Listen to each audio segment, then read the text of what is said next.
এই ভিডিଓটিରେ ଆମେ କୃଦନ୍ତ ପଦ ବିଷୟରେ ଜାଣିବା। କୃଦନ୍ତ ପଦ ପଢ଼ିବା ପୂର୍ବରୁ ଟିକେ ମନେ ପକାଇବା ପୂର୍ବ ଭିଡ଼ିଓରେ କ'ଣ ଦେଖିଥିଲେ?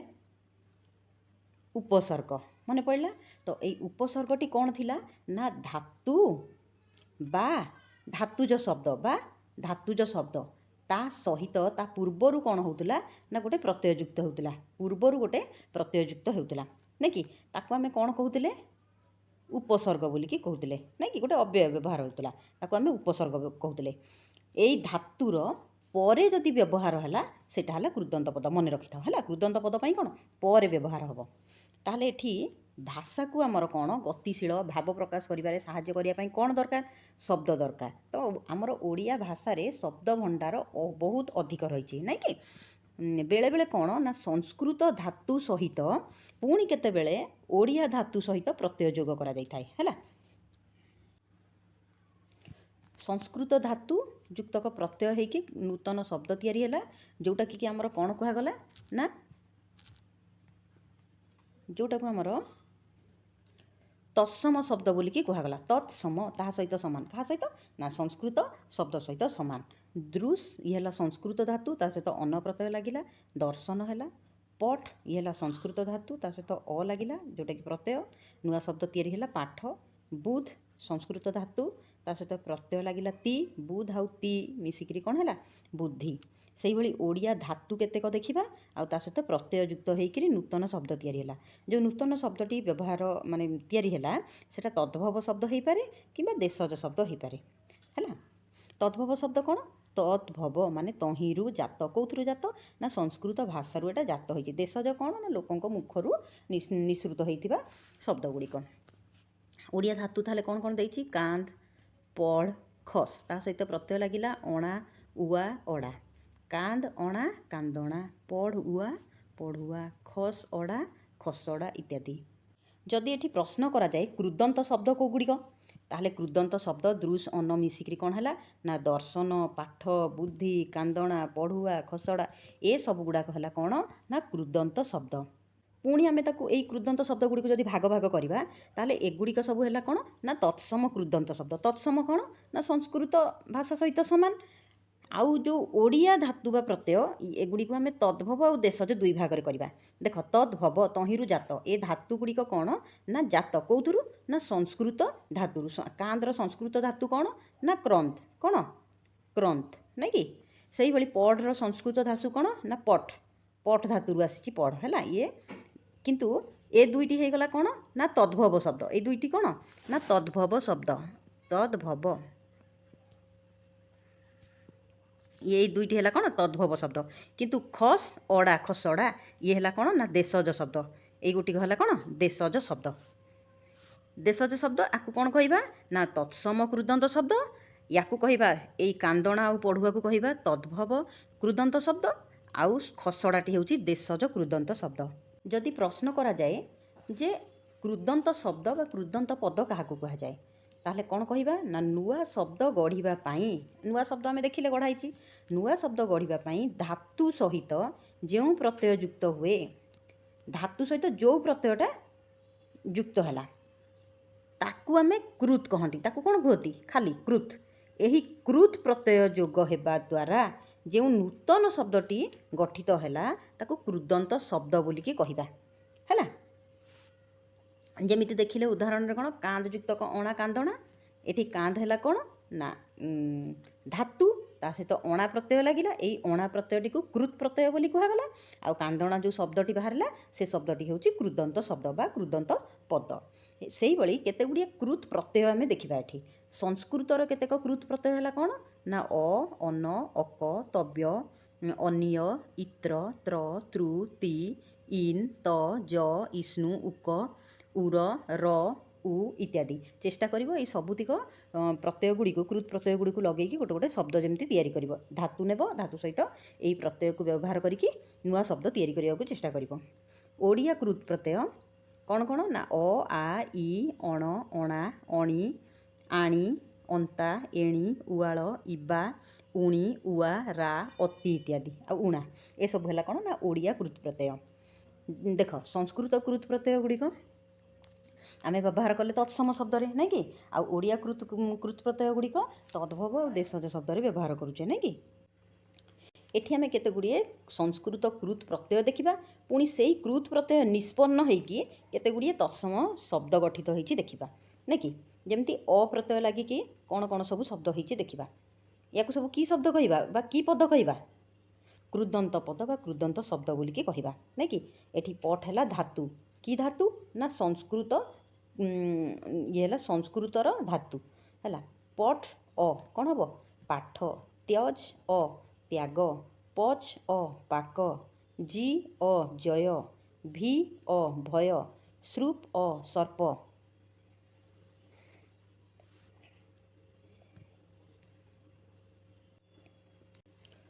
हस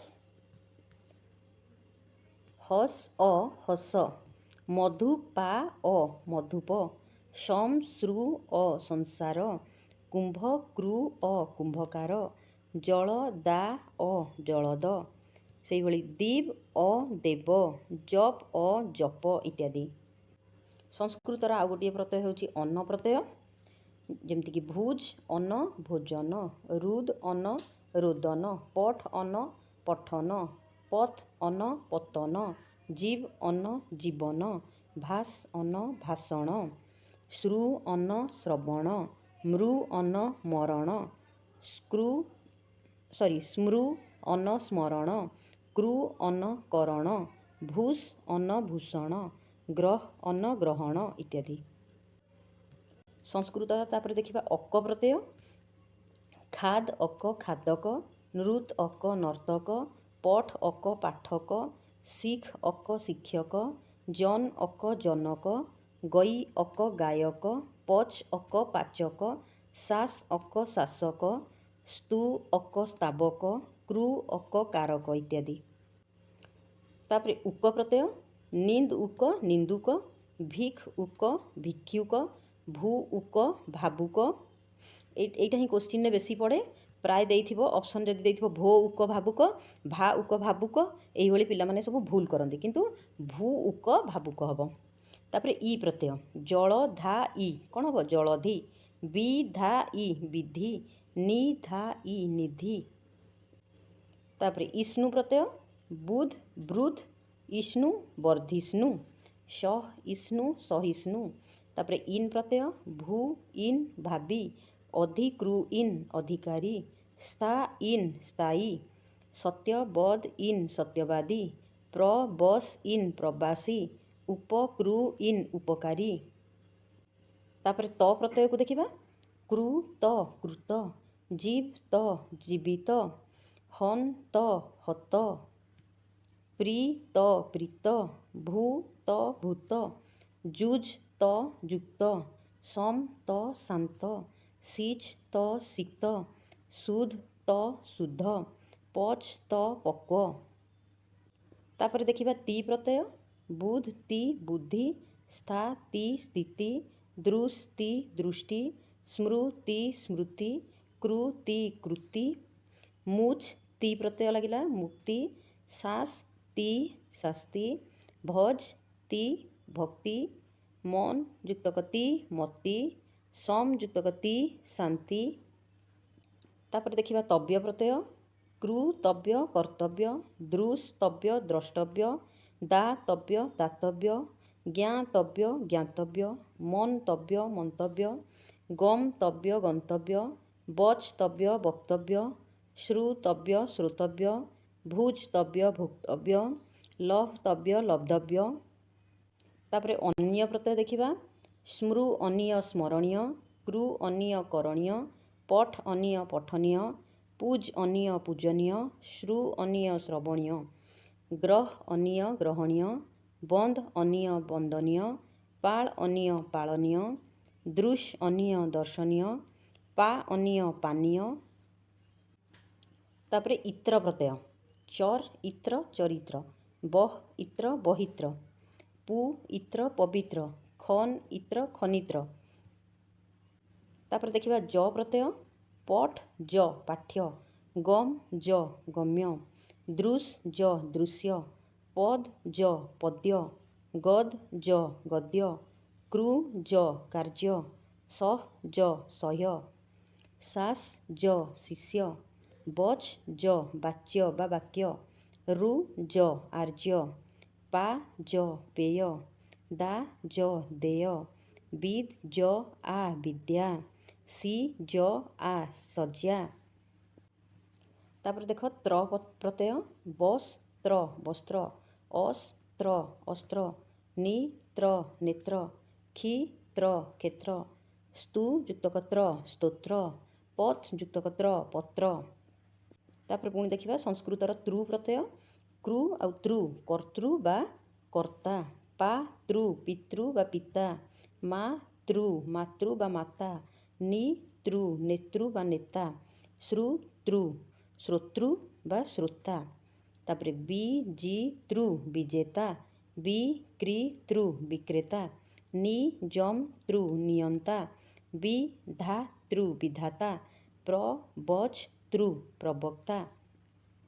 ତାପରେ ଦେଖ ର ପ୍ରତ୍ୟୟ, ନମ୍ ଯୁକ୍ତକ ର ନମ୍ର, କମ୍ ର କମ୍ର, ଛିଦ୍ ର ଛିଦ୍ର, ରୁଦ୍ ର ରୁଦ୍ର, ହିନସ୍ ର ହିଂସ୍ର, କ୍ଷୁଦ୍ ର କ୍ଷୁଦ୍ର।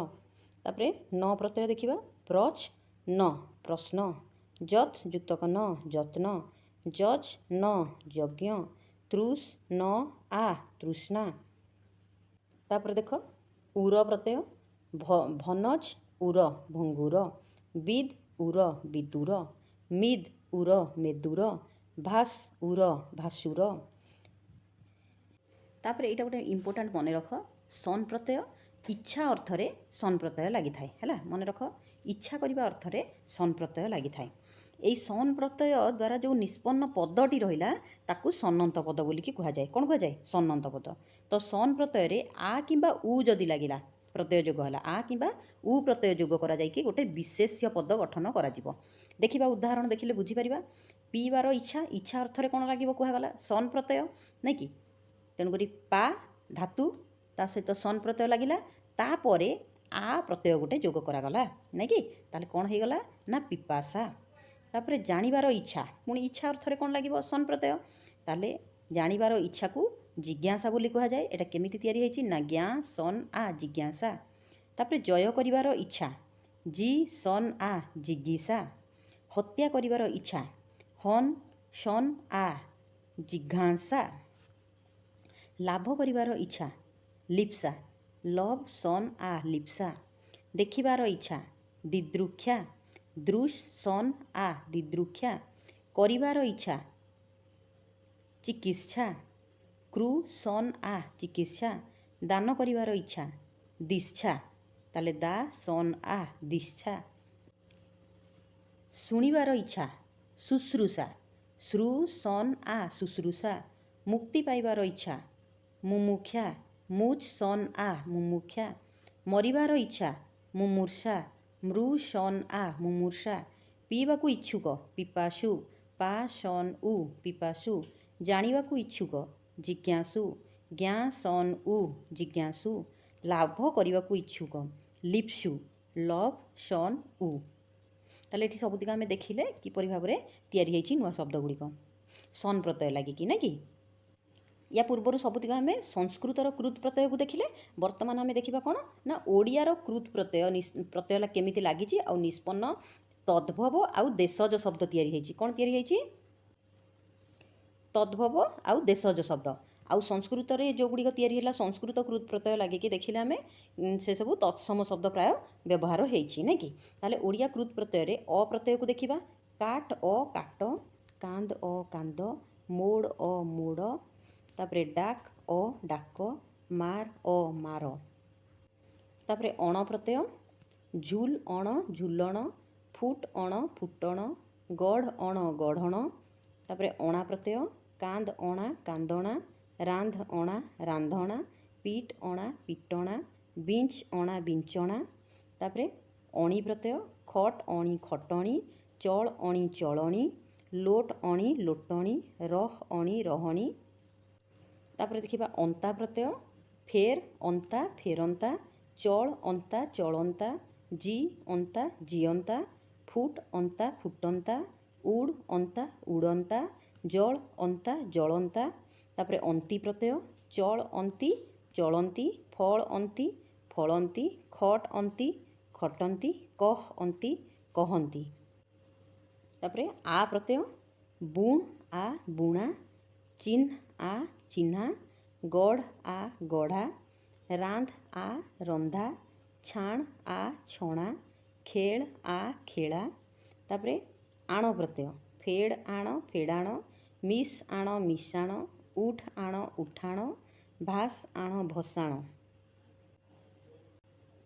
ତାପରେ ଆଣି ପ୍ରତ୍ୟୟ ଭାସ ଯୁକ୍ତକ ଆଣି ଭସାଣି, ବିନ୍ଧ ଯୁକ୍ତକ ଆଣି ବିନ୍ଧାଣି, ଉଠ ଯୁକ୍ତକ ଆଣି ଉଠାଣି, ଗଡ଼ ଯୁକ୍ତକ ଆଣି ଗଡ଼ାଣି, ଚାହ ଯୁକ୍ତକ ଆଣି ଚାହାଣି, ଶୁଣ ଯୁକ୍ତକ ଆଣି ଶୁଣାଣି। ତାପରେ ଆଉ ପ୍ରତ୍ୟୟ ଘେର ଯୁକ୍ତକ ଆଉ ଘେରାଉ, ଗଢ଼ ଯୁକ୍ତକ ଆଉ ଗଢ଼ାଉ। ତାପରେ ଆଳି ପ୍ରତ୍ୟୟ ରାନ୍ଧ ଆଳି ରନ୍ଧାଳି, ଦେଖ ରନ୍ଧ ଆଳି ନୁହଁ ରାନ୍ଧ ଆଳି ରନ୍ଧାଳି, କାଟ ଆଳି କଟାଳି, ବୁଡ଼ ଆଳି ବୁଡ଼ାଳି, ବାନ୍ଧ ଆଳି ବନ୍ଧାଳି, ଖେଳ ଆଳି ଖେଳାଳି, ବିକ ଆଳି ବିକାଳି। ତାପରେ ଇ ପ୍ରତ୍ୟୟ ଚାଲ ଇ ଚାଲି, ମେଳ ଯୁକ୍ତକ ଇ ମେଳି, ବୋଲ ଇ ବୋଲି, ଦୋଳ ଇ ଦୋଳି। ତାପରେ ଉଆ ପ୍ରତ୍ୟୟ ପଢ଼ ଯୁକ୍ତକ ଉଆ ପଢ଼ୁଆ, ଲଢ଼ ଉଆ ଲଢ଼ୁଆ, ଲାଜ ଉଆ ଲାଜୁଆ, ଡର ଉଆ ଡରୁଆ। ତାପରେ ଉଆଳ ପ୍ରତ୍ୟୟ ଖେଳ ଉଆଳ ଖେଳୁଆଳ, ଜଗ ଉଆଳ ଜଗୁଆଳ, ରଖ ଉଆଳ ରଖୁଆଳ। ତାପରେ ଉଆଳି ପ୍ରତ୍ୟୟ ଭାଗ ଉଆଳି ଭାଗୁଆଳି, ଜଗ ଉଆଳି ଜଗୁଆଳି। ତାପରେ ଉଣି ପ୍ରତ୍ୟୟ ମାପ ଉଣି ମାପୁଣି, ରାନ୍ଧ ଉଣି ରାନ୍ଧୁଣି, ଢାଙ୍କ ଉଣି ଢାଙ୍କୁଣି, ମାଗ ଉଣି ମାଗୁଣି। ତାପରେ ଉଣା ପ୍ରତ୍ୟୟ ପା ଉଣା ପାଉଣା, ଗା ଉଣା ଗାଉଣା। ତାପରେ ଏଣି ପ୍ରତ୍ୟୟ ଭାଳ ଏଣି ଭାଳେଣି, ଜାଳ ଏଣି ଜାଳେଣି, ବାଜ ଏଣି ବାଜେଣି, କାଟ ଏଣି କାଟେଣି। ତାହେଲେ ଆମେ ଦେଖିଲେ ଓଡ଼ିଆ କୃତ ପ୍ରତ୍ୟୟ ଲଗେଇକି କିପରି ଶବ୍ଦ ଗୁଡ଼ିକ ତିଆରି ହେଲା। କାହା ସହିତ ଲାଗିଲା ନା ଧାତୁ ସହିତ ଲାଗିଲା। କୃତ ପ୍ରତ୍ୟୟ ଗୁଡ଼ିକ ଲାଗିକି ନୂତନ ଶବ୍ଦ ତିଆରି ହେଲା। ନେକ୍ସଟ କ୍ଲାସ୍ରେ ଆମେ ତଦ୍ଧିତ ପଦକୁ ପଢ଼ିବା।